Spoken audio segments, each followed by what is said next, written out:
often in your life do you feel overwhelmed?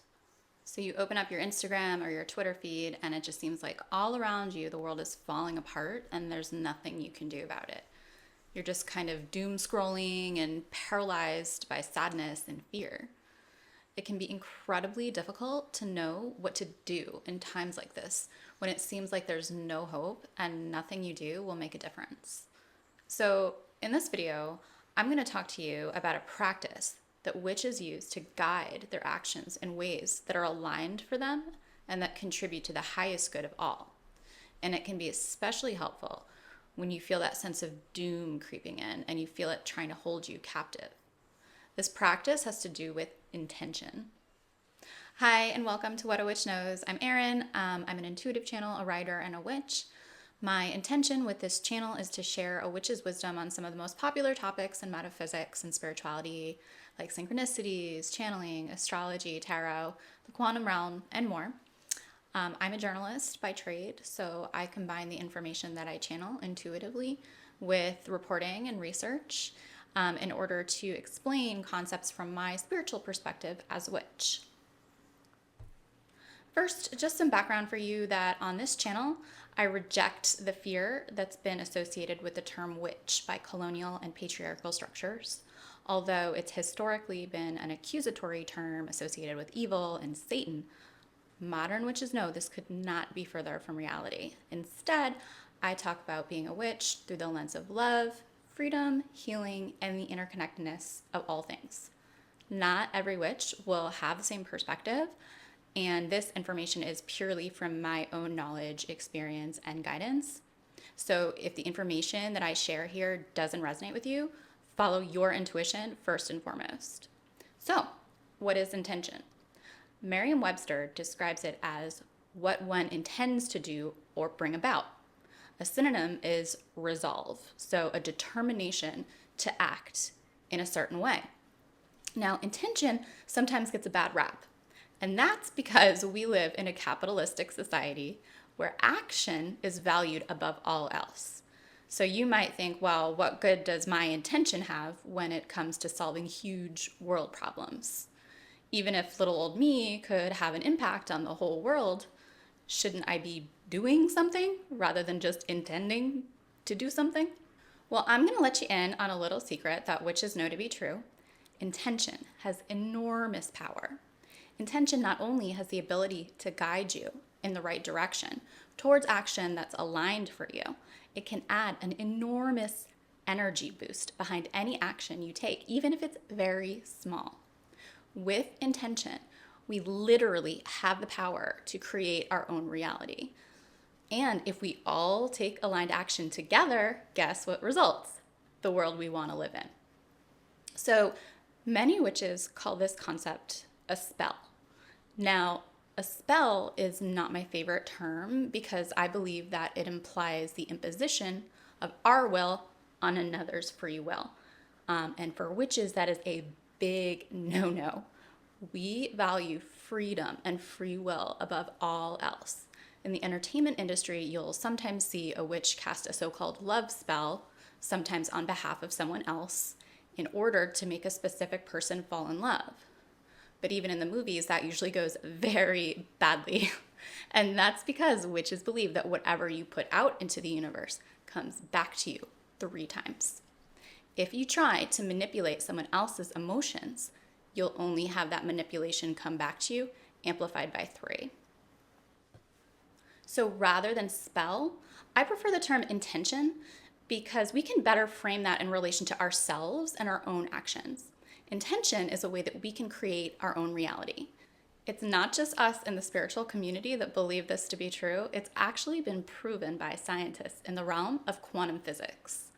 Scientists have proven that tiny quantum particles, the building blocks of our world, behave differently depending on whether or not they're being observed. So it's actually the conscious act of observation, the scientist's own consciousness, that is creating reality. This is a very oversimplified explanation, but I will leave a link for more information in the description box below if you're interested in learning more about quantum mechanics and the quantum realm. When you're operating from the basis that you create your own reality, you start to realize just how much power you have. And as they say, with great power comes great responsibility. So the question then becomes, what do you want your reality to look like? That's where intention comes in. When we first think about creating our own reality, our immediate thought is to jump into action. Build a house, go on a trip, write an email. The part of us that wants to go out into the world and take action is known as our yang, or our masculine energy. But masculine energy is just one part of us. The other part is our feminine energy, also known as yin. That part of us that is receptive and wants to be still and listen. It's the part of us that hasn't taken action yet because we haven't chosen which course of action to take. Therefore, it's the part of us that exists in a realm of infinite possibilities. In quantum physics, this is known as superposition.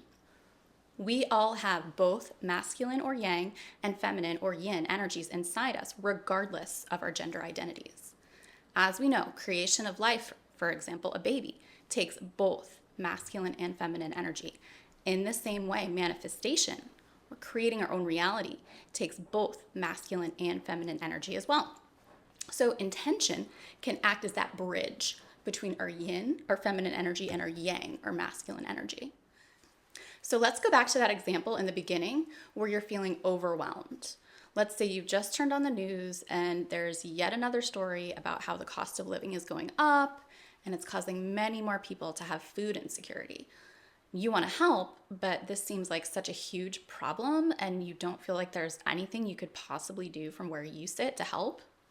And even if there was, it seems like whatever you do wouldn't even make a dent in the problem. So rather than starting with action, witches start with intention. In a perfect world, what would you want to see happen? Don't worry about how unlikely it is to happen for the moment. Just set your intention for the most ideal outcome possible and then articulate it. For example, my intention is that there will be enough food for everyone. Then sit with that intention and ask the universe for signs about what you can do that will contribute, even in a small way, towards this goal. This can be very difficult to do in a world that prioritizes masculine energy and action above all else. But witches know that once you put an intention out into the universe, it will come back to you 3 times. Exist in that yin feminine space and be open and receptive and pay attention to what shows up in your life. These signs can be through dreams, synchronicities, extrasensory perceptions like clairvoyance or clairaudience. For example, you might see an article about a local food bank opening up in your community that happens to pop up on your Instagram feed. And they just so happen to be hiring for a web designer, something that you have years of experience in. You will know when an action is aligned for you because it resonates, feels right, or hits you in the gut. That's when you can move from that yin, feminine energy, into that yang, masculine energy, and take action by applying for the job. Author, teacher, and scholar of Buddhism Joanna Macy describes a similar framework in the collaborative practice that she teaches called the work that reconnects. In the book, Active Hope, Macy and her co-author Chris Johnstone write, passive hope is about waiting for external agencies to bring about what we desire. Active hope is about becoming active participants in the process of moving towards our hope and where we can, realizing them. Active hope is a practice like Tai Chi or gardening. It is something we do rather than something we have. Macy and Johnstone write that active hope requires 3 key factors. 1, start from where we are with a clear view of reality and how it makes us feel. 2, to identify what you hope for in terms of what you'd like to see happen or the values you'd like to see expressed, aka intention. And 3rd, take steps to move yourself in that direction. We can take these steps even if we still feel very real despair and grief at the state of the world, they write. Since active hope doesn't require our optimism, we can apply it even in areas where we feel hopeless, they write. The guiding impetus is intention. We choose what we aim to bring about, act or express. Rather than weighing our chances and proceeding only when we feel hopeful, We focus on our intention and we let it be our guide. Active Hope is a fantastic book, and I would encourage everyone to read it, so I'll drop a link to it in the description box below. Now, will you getting the job as a web designer at a food bank solve the hunger crisis? No, but your unique skills as a web designer might help the new food bank create an online presence that reaches hundreds or even thousands of people in your community who can then contribute their time, money, or skills. When you allow the universe to guide you towards actions that align with you and your unique skill set and energy, the actions that you eventually take will be vastly more effective than even 100 unaligned actions that you took from a place of fear or overwhelm. Even worse is the other alternative that you feel so hopeless, overwhelmed, or full of despair that you don't think it's worth taking any action at all. Even if these aligned actions seem small to you, when we put them into action collectively with others, the results can truly change the world. So that's what I have for you today on the power of intention. I hope it resonates with you and gives you some things to consider. Thank you so much for joining me, and I look forward to delving into more witchy topics in the future. Take care, and blessed be.